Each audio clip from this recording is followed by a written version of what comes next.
Hello again, ladies and gentlemen. Michael, Matt, and the Remnant Underground. Welcome back. You know, it's been a while since we've shot down here from under the streets of St. Paul, Minnesota, but we're back. We're back for season 4, Rob, am I right? That is it. Been a long time, 4 years. Congratulations on that. What brings us back down here, well, we have a renewed commitment to make this happen every week. We're really going to do it this time, but also we just wanted to sort of get out of the way, come down under the streets and dodge the bullets and the shrapnel flying all over the place from the New World Order. Perhaps you've noticed there are a lot of problems in the streets of this country and around the world. I mean, really, it's not working out too well what they've done. They've thrown out Christian morality, they've gotten rid of the Catholic Church, or they've neutralized it. And what they've created is really, well, it's kind of a Mad Max scenario. I don't know, it's out of control. We've got planes dropping out of the sky, we've got machine guns going off in Paris, people dying all over the place, bombs going off in New York and New Jersey, airstrikes in the Mideast, war. War is omnipresent now all over the world.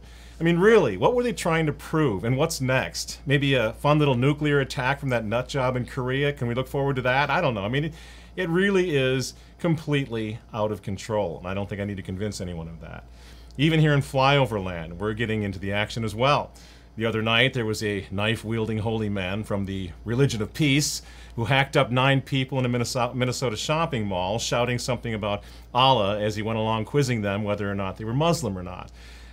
This fellow, an ISIS-affiliated news outlet, claimed that this fellow was definitely a soldier of the Islamic State.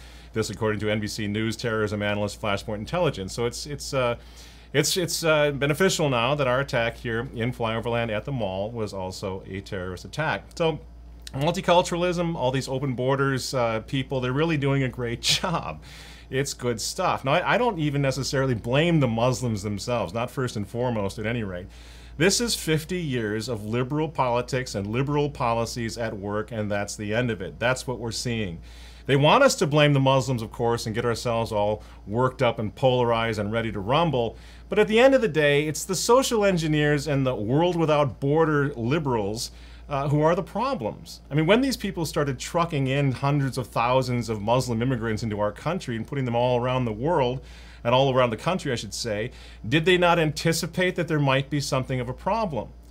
Maybe I think this is the whole point and purpose of multiculturalism on steroids, such as we have it, just to mix everything up and watch it burn and blow up and get out of control until everyone, even us, even the folks who have been here for a long time, are demanding that a police state be set up to keep these people in control, to keep peace in our cities. And then you have the bullet-ridden African-American community, God help them all. They're out there shooting their cops and burning down their own houses and their own cities and everything else, but I don't blame them either. They too are the social experiments, the playthings of these same radical leftist liberals, call them what you will, progressivists and so forth. The African-American community has been stripped and robbed of everything that matters in their culture by progressive, Christophobic, pro-abort, anti-family, anti-God, Saul Alinsky radicals decades ago. Black Lives Matter? You bet Black Lives Matter. But then why are all the black people killing each other? Why don't Black Lives matter to black people? Why are young black men out there shooting each other every night, shooting other young black men? Why are they tearing up their own neighborhoods? Why are they killing their own cops? Why are they burning their own cities? It's not because they're black. It's not because of racism. It has nothing to do with slavery. Heck, I used to work here in Minneapolis, just down the road from the catacomb here, in a black project. I worked all night, graveyard shift, arresting black shoplifters in Will's IGA over on Glenwood in Minneapolis, just a few miles from here. I was in law enforcement at the time, it was a long time ago, and I was studying to be a police officer. I arrested dozens of black guys that summer. Now think about that for a moment. A white security guard working the graveyard shift in a black project, and a pretty rough black project. You think anybody would try that today? I doubt it. And yet this was back in the 1980s. Racism, in other words, has gotten exponentially worse, a lot worse. Why? Because of the same liberal, progressive, and social engineers who want it to get worse. They need it to get worse. That's how they keep their money and their power. We all know this. They are the true racists, the Al Sharptons of the world, the Hillary Clintons, the Jesse Jacksons, and the rest of the Democratic elites. That's what they're all about. And they trotted out their evil experiments, social experiments, against the black community decades ago. Margaret Sanger, Planned Parenthood's founder, was an outspoken eugenicist who really was a racist as well. She promoted racist ideals right out of the gate. She's famous for saying, "We do not want word to go out that we want to exterminate the Negro population." This she wrote in a letter to Dr. Clarence Gamble on December 10th, 1939, a long time ago. She hated the large black family and black community, based on, as it was on Christian principles and so forth. She warred against the very idea of marriage, motherhood, and the woman as homemaker. She wanted to sort of purify society, especially black society, through birth control, abortion, and the breakup of their family situation, the family network. And she succeeded. Yet today, we're paying for Margaret Sanger's organization, Planned Parenthood, to keep right on killing the black babies more than any other ethnic group. And Hillary Clinton, our hero, Grandma Clinton as we call her down here, when accepting Planned Parenthood's Margaret Sanger Award back in 2009 in Houston, Texas, gushed about Sanger. She said, quote, "I admire Margaret Sanger enormously. Her courage, her tenacity, her vision. I am really in awe of her. There are a lot of reasons we can learn about life from her," end quote. And the African community has suffered more at the hands of these evil liberal elites, such as Sanger then and Clinton now, than anyone else. Today, black women divorce at a rate nearly double that of either white or Hispanic women. This is a tragedy.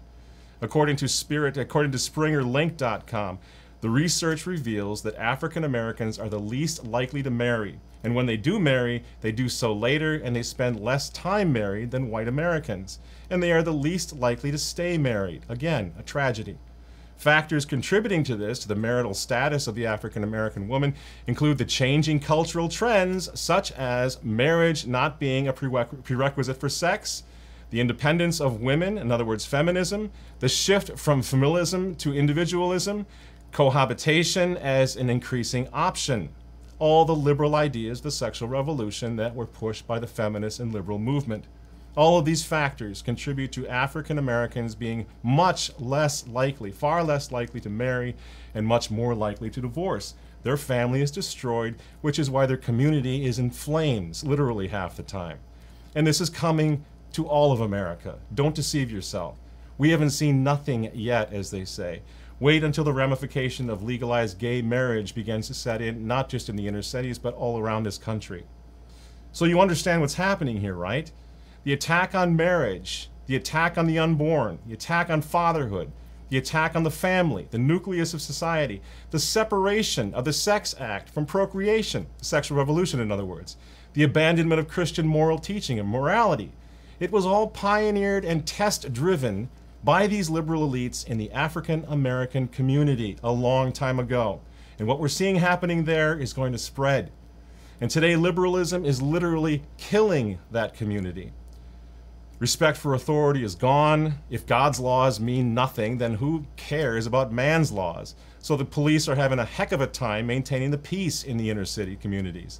The sense of personal responsibility has been completely replaced by the sense of entitlement. And that's being encouraged by black leadership such as Jesse Jackson, such as the Reverend Al Sharpton, who as far as I'm concerned is a racist.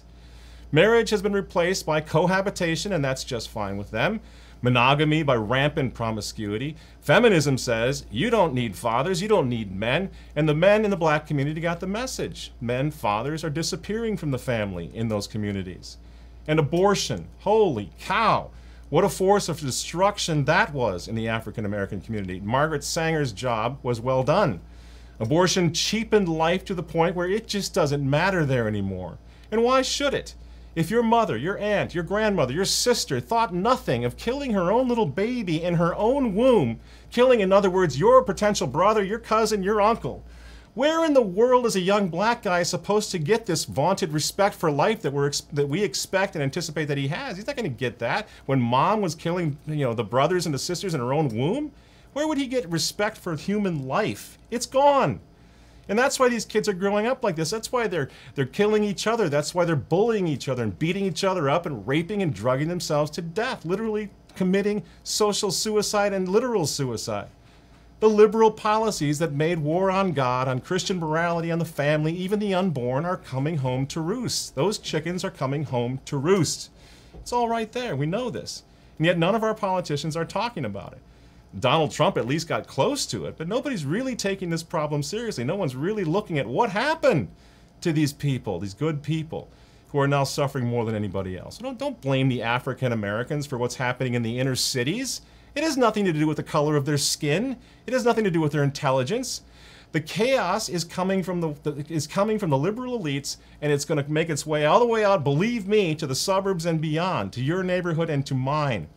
All the violence, sex, death, misery, and destruction. This is part of the godless, Christophobic social order that they've created. And I guess I'm a little sick and tired of pretending like they've made our situation better, these liberal elites. They've made no one's situation any better.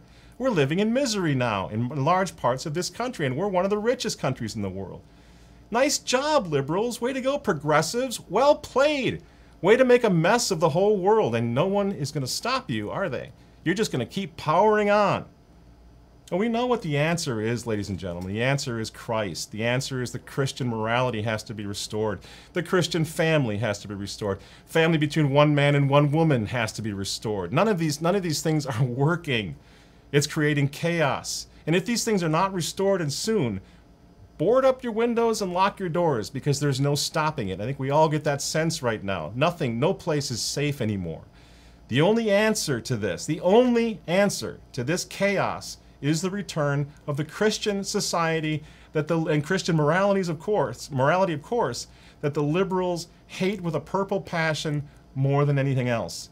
And if you really want to see a post-nuclear winter Mad Max scenario, morally speaking, socially speaking, go ahead and pull the lever for Grandma Clinton in November. That'll really do it.